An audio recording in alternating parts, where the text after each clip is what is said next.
He was a spirit standing in front of the prison.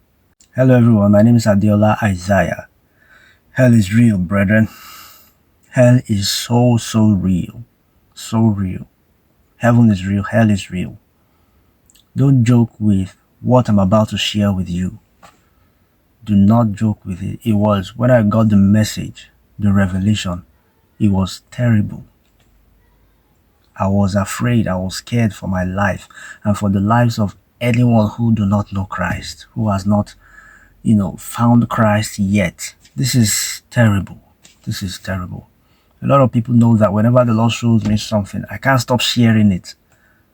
I wish I could share this message a million times. A million times so that I can reach the right people.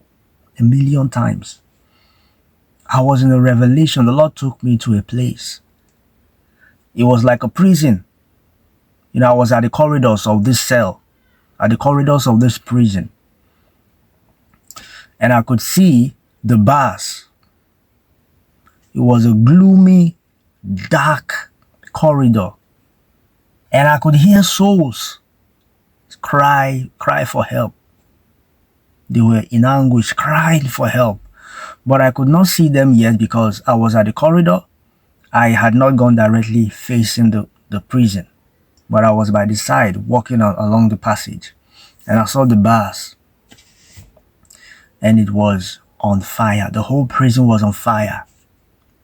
It was on fire. People screaming in the prison.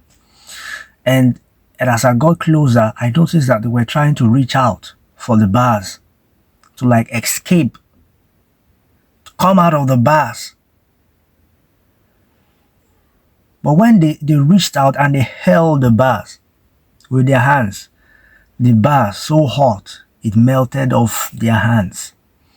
It melted their hands and they were launched into another torment. Into another, reality of torment. Jesus. Please don't joke with what you're listening to, with what you're hearing. The Bible says that in hell their worms do not die and the fire cannot be quenched. He said, if thy eye offend thee, he said, pluck it out.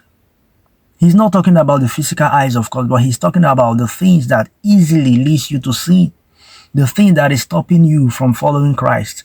The thing that is making you to sin. He said, cut it out.